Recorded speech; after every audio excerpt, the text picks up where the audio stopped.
What's happening? What's happening? What's happening? Oh, yeah, What's up, fellas? Hey. Didn't see you there. Just Happy holidays. Dude, I wore the wrong fucking shirt tonight. I swear to God. What'd you need to wear? Smacking the Benjamin, because Jesus fuck. I'm already getting that second hand. Oh, God damn it. I smacked a little too hard. Yeah. Anyway, how you doing? Doing good, man. Nothing crazy going on. Why are you talking in that microphone? This microphone's on. I'm talking in that direction. Yeah, but you're like, oh, why can't I do this? Fucking on your bullshit already. All good, man. Doing all right. Good deal. What about you, Edgar? Apparently, there was an earthquake over here that I had no idea about until you guys told me about it. Then I started hearing about it. I told you it was fucking Nia Jax. She slipped out of bed and hit the ground. That's all it was. One big deal. Let's move on. Yeah, I think it did happen like where she's from. Isn't she from like San Diego or something like that? I think so, yeah. Yes. So that adds up. Thank you. See? It tracks. Dravey Wavy knows some shit. Are you in Southern or Northern California? Northern. Oh, okay. He's where all the fires are. Okay, I got you. Yeah. No, actually, the fires are in the South. South Cal. Up north is like green and lush and... Yeah, we're the city Don't of... go smoking it.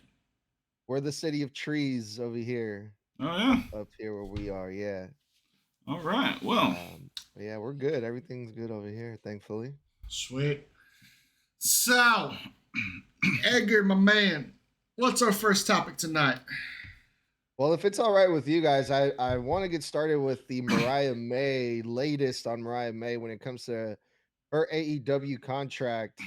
Apparently, there's rumors, there's some belief in AEW that once Mariah May's AEW contract expires, she might be heading to the WWE, which is pretty crazy because it feels like she hasn't been in AEW for that long. Maybe been a little over a year. January 3rd is when Mariah May debuted in AEW. She's already trying to jump ships. I guess my only question is, like, based on what we've seen so far in AEW, you know, the thing with the feud with Toni Storm, and it just seems like, I don't know, we haven't really seen a lot of Mariah May. Do you guys, what's your opinion on her, even thinking about her being in the WWE? How are you guys feeling about that? I mean, she's talented. She's won all over the world. I think the feud with Toni Storm might be the best you're gonna get from her. Yes. I think if she goes to NXT, she'll be forgotten in their women's division because it's so stacked. Mm-hmm. If I were her, if I was her agent, if Tony offered her a new contract, I'd tell her to sign it because she's gonna get more opportunities there than she will in the next 5 years at NXT. At least one more 3-year deal, just to get more TV time, more time in front of the U.S. fans. I just don't think she's ready yet. So I agree with you, shockingly, right? Mm-hmm. And this is why. One name, first and last, Jade Cargill. Mm-hmm. Jade was one of the best things AEW had. She signed with WWE, part of a fucking bullshit tag team division, and she's got a bullshit match. Now, granted, she's on the WrestleMania card, but it's a bullshit fucking match. She could be so much more important than what she is. She should be in title contention, period. All the time. Yeah. Whether it's for the workhorse titles or if it's for the main titles, either one, she should be a single star. Mm-hmm. Now, hopefully that will come from this Naomi feud. Doubtful. But at the same time, her booking's just not been the best. And I understand, when she first came in, she had a lot of holes in her game and she had to patch them up. And when she came back, she still had a couple of them. She's still working. We all work on it. Nobody's fucking perfect unless you're Shawn Michaels. Mm-hmm. Fight me. But I've seen what some AEW talents from AEW to WWE, NXT, whatever, that brand, from AEW to WWE, a lot of them do get lost in the fold. Other than Cody Rhodes, CM Punk, which let's face it, even in AEW, he was a WWE guy. Yeah. I'll admit that. He did make it AEW worth watching for me, though. But other than them two, Shawn Spears, Brian Pillman Jr., Ethan Page, they're all lost in the fold now. Are in they NXT. even on TV They're right in now? NXT. I know they're on NXT. Yeah, they're on NXT every week. Okay. Shawn Spears just lost the North American title to Ricky Starks. Okay, so Starks is a champion already. Yeah, Starks is already getting built up. Alexis King is doing something with William Regal, but he's not on TV every week. He's on once every other week or once every 3 weeks. Ethan Page, they're not even using him in NXT right now. He's over in TNA on that working partnership, which I think is the best move for him. I mean, So, like I yeah, said, other than Cody, other than Punk, who've come from AEW, which again, they were Penta. both WWE guys before going to AEW, then back to WWE. You don't And- have a lot of ex AEW talent getting fucking over. Well, of course, they need time and developmental to learn the WWE style without question. I don't know why. Why does Shawn Spears need it though?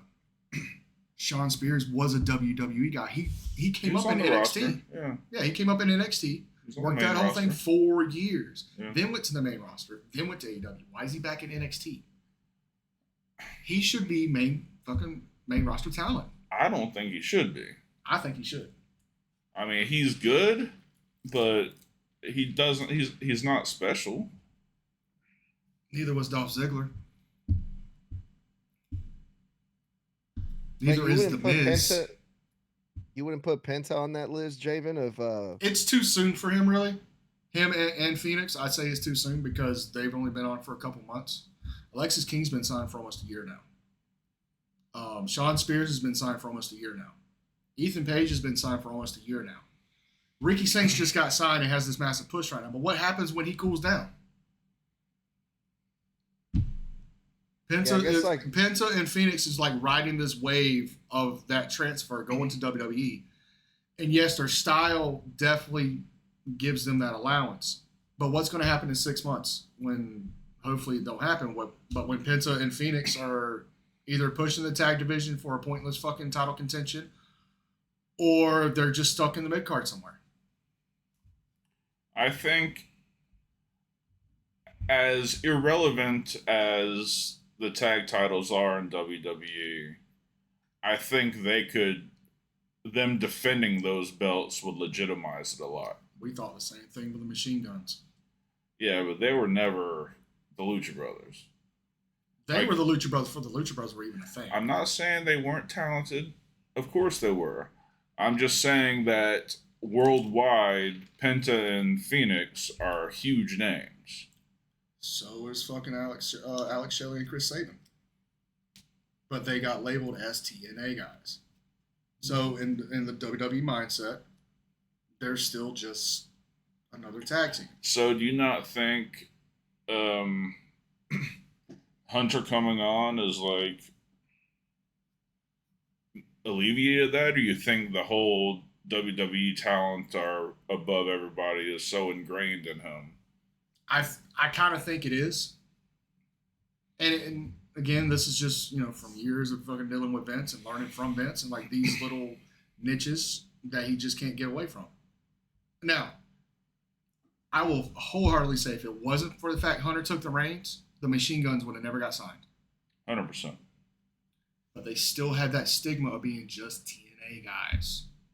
The only two I can think of that ever got that stigma away from was AJ Styles and Samoa Joe. Bobby Roode couldn't do it.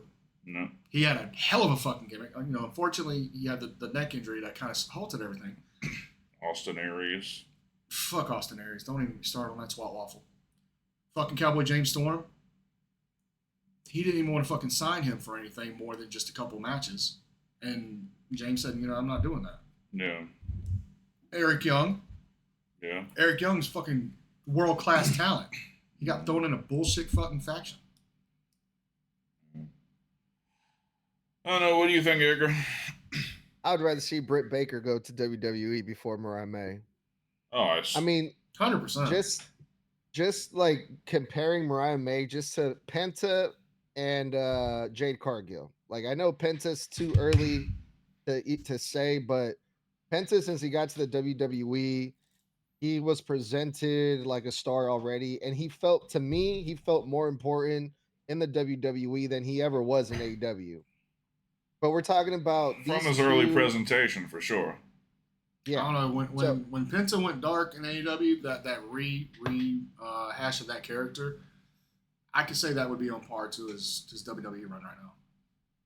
Yeah, I wouldn't say that, but that's that's fair. But Penta and Jade, they're two very unique looking people, right? You got Jade Cargill, no one else looks like Jade Cargill. You got Penta, no one else. We have other masked luchadors, but there's something different about Penta, and I think that's why he's being presented differently than every other luchador in WWE. Yeah. But if you bring in Mariah May, there's a million Mariah Mays, or there's like, what can she do that none of the other blondes or female blondes in the WWE can't do? Like, well, if you're familiar with WWE's history, there's never enough blonde wrestlers. Okay. Well, I can answer this, and it's the same compliment that I gave Lisa on the podcast, and the same compliment I give to a lot of good female talents. She wrestles like a fucking man. Yep. You don't get that with a lot of WWE talents. You damn sure ain't gonna get with a fucking Lizard Queen. Please, if she does get signed, immediately put her with fucking Charlotte Flair and let her shoot on that fucking. Yeah, no, Mariah May can go. 100%. 100%. Like, I wish this Toni Storm was the Toni Storm we had when she was in WWE. And I ain't talking about character-wise, I'm talking about work-wise. Mm. Guarantee she would never fucking had to go anywhere. But I don't know if they would have saw her brilliance in that. Like, the first few times she was out there as Timeless, it was kind of cringe until she settled in. I don't know if they would have had the patience to sit back on that. Vince wouldn't have had the patience for it. And she was there when Vince was there. Yeah. Hunter lets you... Now, granted, you still got to run shit by this person, this person, this person to get it to Hunter. But he's a lot more loose on those reins now. Maybe. Power driver. Oh, yeah. Power driver. Sure. Yeah. So, I don't know. I tend to think that I tend to think that she's where she needs to be, at least for one more contract cycle, because going into that NXT roster, like I said, I have to agree with you, only because if she does stay with AEW, one more deal, whether I'd say a short deal, like 2-3 years, build her equity. Exactly. Make her fucking worth something, so when she has to go on those negotiations, she's like, this is what I want, this is what I can bring you, and if you don't like it, this is what he's offering me to come back. Yep. And that's what you want as a talent. Mm-hmm. You want that leverage. And that was why Cody got such a crazy deal. I mean, the story about him threatening to cancel the deal because they wouldn't license Kingdom for him. Mm-hmm. Like, he was like, y'all work it out or I'm gone. And he hung up. Yeah. Like, he probably more than anybody in the past few years has proven he's a draw, proven that he can make companies better and bigger. Yes. So he was in a unique position, but yeah, she needs. I think she needs to stay. Fuck yeah, she needs to stay. I mean, she's only been there for a year, right? Barely a year. Well, her deal's not up to the end, towards the end of the year, so I would imagine it was a 2-year deal. Mm-hmm. But right, I mean, she just had like this major feud with one of AEW's biggest stars, Tony Storm, and they had their big blow off match that people were saying was the greatest women's match of all time, and she wants to leave. Like, this is when they should capitalize on Mariah May and be like, hey, this whole thing with Tony Storm should be putting her over more with the fans, and like they need to do more with Mariah May, but she's just like, nah, I pretty much peaked here and I'm just gonna go to WWE. Like, I don't, that just doesn't make any sense to me. Okay, No. well, let me throw this from a Booker's point of view. That match with Tony and Mariah May is as good as it's going to get, right? Tony walked out champion, right? You still need her on TV. What do you need Mariah to do? Contend. You need her to go away and make the fans miss her, so when she does fucking come back, it's even more of a fucking draw. Yeah. I mean, because she had like a serious, a nasty heel run as the title holder. And if she can come back with that, have her off TV 2-3 months. I mean, she's getting paid for it regardless. Have her off TV for 2 or 3 months. Have the fans forget her, so to speak, and have her come back in and work fucking Tony again. That could work. That's exactly how I'd book it. Yeah. I'd book it to the point that she goes after the fucking Butler and beats the fuck out of him. Yeah. Fucking Gunther style. Bathe in his fucking blood. Why not put her versus Mercedes Moné? Because she's a Megan fucking Bayne piece of shit. Yeah, She ain't worth a goddamn thing. Yeah. They need to figure you gotta something out say, with Mariah May. yeah, she's definitely a bigger fish than Mariah May. And that title might not be bad for Mariah right now. Yeah, but as much as they're pushing Mercedes right now, she's got, what, 37 titles? They're not going to take any fucking belts off her right now. And I don't get it. I heard one of those belts is from a company that's like not, that doesn't even exist anymore, or it's not an active company or something like that. LCCW? I don't know which one. No, it's the Rev Pro Southside Championship it's merged into the Rev Pro, but she's just carrying both belts separately. So it's kind of like when Kenny won the TNA title and he had the Impact World Championship and the TNA title that was broken. Same situation. Just to have more belts. Stupid. Fucking retarded. I don't get it. But either way, right now, to me, and you can say what you want, this is from an outside point of view because I don't watch it much. Right now, Mercedes Moné is, as far as I'm concerned, is the Chris Jericho's the women's division. You feud with her and then you fucking die. Yeah. Yeah. I don't know, man. I don't get it. I think they should be focusing on young talent like Julia Hart. 100%. Sky Blue. Sky Blue. I haven't seen Sky Blue in fucking forever. I've seen her on Instagram. Me too. Yeah, Sky Blue, Chris Statlander. Dude, she was one of the OGs. What the fuck? Yeah. That's where I think they need to spend their time pushing. Yeah, they're homegrown. Not this. Okay. Well, that was a rather long discussion on Mariah May leaving. Longer than we thought. You got any more to add to this, or should we go to a commercial, Edgar? We're good. All right. Well, Thank you for the permission. I'm good. I'm sorry. I got nothing else. All right. Well, we'll be right back.